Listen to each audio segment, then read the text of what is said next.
নমস্কার বন্ধুরা, আমাদের চ্যানেলে আপনাদের সবাইকে স্বাগত। আইপিএল 2026-এ একের পর এক চমক আমরা দেখতে পাচ্ছি, কিন্তু গুজরাট টাইটান্স বনাম পাঞ্জাব কিংসের ম্যাচে এমন এক নতুন তারকার জন্ম হল যার নাম এখন পুরো ক্রিকেট বিশ্বের মুখে মুখে। হ্যাঁ, আমরা কথা বলছি 22 বছর বয়সী অস্ট্রেলিয়ান সেন্সেশন কুপার কানোলিকে নিয়ে। চলুন আজকের ভিডিওতে জেনে নিই কিভাবে নিজের অভিষেক ম্যাচেই তিনি ইতিহাস গড়লেন। মুল্লানপুরে টস হেরে প্রথমে ব্যাট করতে নেমে গুজরাট টাইটান্স 162 রান তোলে।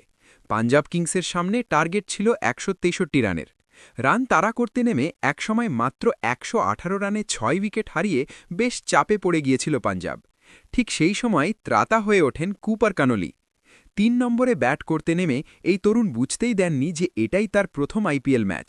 রীতিমতো ভয় ডরহীন ক্রিকেট খেলে মাত্র 44 বলে অপরাজিত 72 রানের এক বিধ্বংসী ইনিংস খেলেন তিনি। তার এই ইনিংসে ছিল 5টি দুর্দান্ত 4 এবং 5টি বিশাল ছক্কা। তবে ম্যাচের সবচেয়ে চর্চিত ও রোমাঞ্চকর মুহূর্তটি আসে ইনিংসের 8ম ওভারে। বিশ্বের অন্যতম সেরা টি-20 স্পিনার রাশিদ খানের বলকে স্টেডিয়ামের 3rd টিয়ারে আছড়ে ফেলেন এই বাঁহাতি ব্যাটার। ছক্কার দূরত্ব ছিল পাক্কা 103 মিটার। খোদ রশিদ খানও এই অবিশ্বাস্য শট দেখে হতবাক হয়ে যান। শেষ ওভারে স্নায়ুর চাপ ধরে রেখে দুর্দান্ত একটি বাউন্ডারি মেরে দলকে 3 উইকেটে দারুণ এক জয় এনে দেন কানোলি।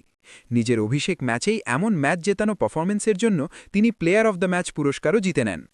পাঞ্জাব কিংসের এই নতুন সুপারস্টারকে আপনাদের কেমন লাগলো? এই 103 মিটারের ছক্কাটা কি এই সিজনের সেরা ছক্কা হতে পারে? আপনাদের মতামত কমেন্ট করে অবশ্যই জানাবেন। আইপিএলের এমন আরও এক্সক্লুসিভ আপডেট সবার আগে পেতে আমাদের চ্যানেলটি সাবস্ক্রাইব করে বেল আইকনে ক্লিক করতে ভুলবেন না। আজকের মতো বিদায় নিচ্ছি, দেখা হচ্ছে পরের ভিডিওতে।